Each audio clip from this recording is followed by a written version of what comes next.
بسم الله الرحمن الرحيم.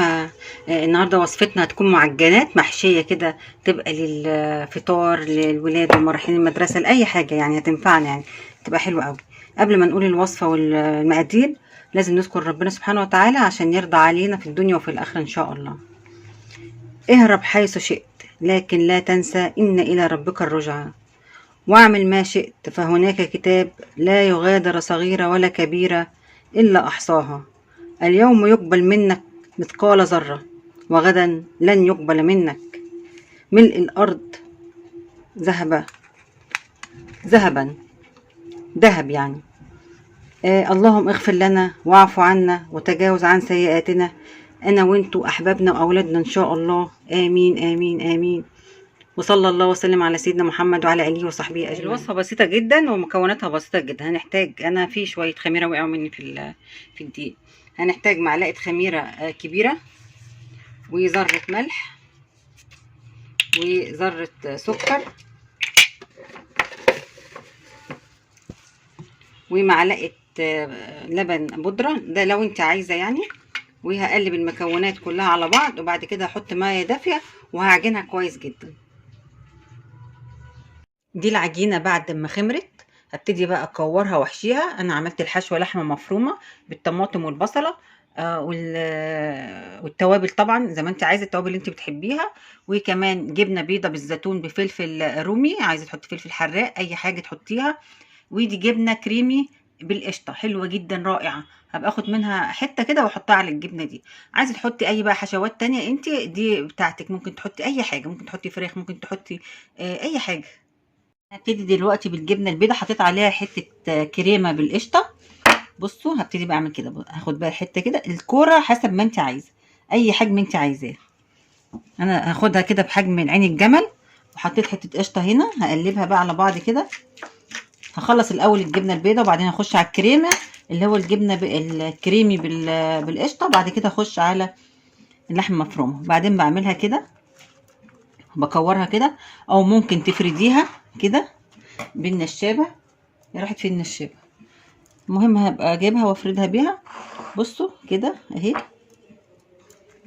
وتحطي جواها الحشوه بتاعتك بالكميه اللي انت عايزاها برضو كده اهو. وهنبتدي بقى نقفلها كده اهو. عايزه تقفليها كور، عايزه تقفليها كده، عايزه تعمليها عش النحل دي ولا بيت النحل، مفيش مشاكل اهو. ممكن كده باي شكل انت عايزاه. انا اوريكم واحده من اللي انا حشيتها من الجبنه، ودي هحشيها باللحمه المفرومه اهي، عشان برضو تبقوا شايفين شكلها بتتحشي ازاي. بفردها الاول كده اهو كده، وبعد كده بحط الجبنه المفرومه اللحمه المفرومه. بتعملي الاحجام اللي انت عايزاها، وبعد كده بقفلها من الناحيه دي ومن الناحيه دي كده اهي كده، بس تقفليها كويس وبتبقى على شكل ورقه شجره كده اهي. دي بالنسبه للحمه المفرومه. انت عايزه تعملي اي شكل بقى اعملي، مفيش مشاكل. دول كده اشكال اللحمه المفرومه، شايفين الشكل عامل ازاي اهو. سهله جدا وحلوه، عامله زي اللي هي اسمها ايه اللي بتحشي بالبرغل والبتاع دي، مش فاكره اسمها ايه دلوقتي. ودي حشوه بقى الجبنه والزيتون والفلفل. ده حشوه، انا عامله الحشوه دي المره دي كبيره، انما اللحمه والجبنه الكريمي الحشوه بتاعتها صغيره. دلوقتي انا بحط لها بدهن وشها، يا اما تدهنيه بالبيض يا اما تدهنيه بالحليب. انا دلوقتي بدهنه بالحليب اهو.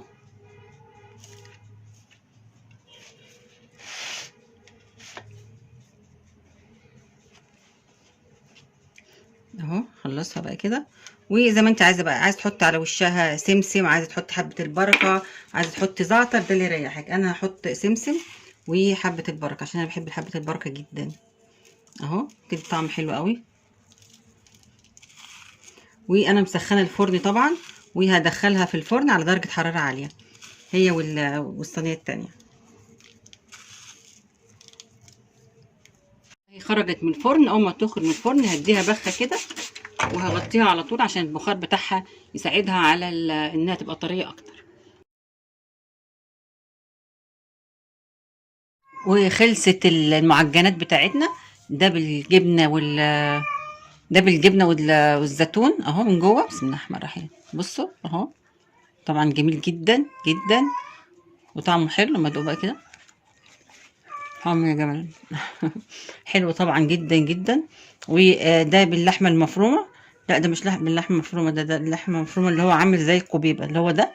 بصوا من جوه، بسم الله الرحمن الرحيم، اهو باللحمه المفرومه اهو. شايفين طري ازاي برضو اهو، بصوا اهو، بصوا اهو. يلا جربوا الوصفه دي هتعجبكم جدا، وان شاء الله هتبقى طالعه من ايديكم احلى من اللي انا عاملاها كمان. شكرا.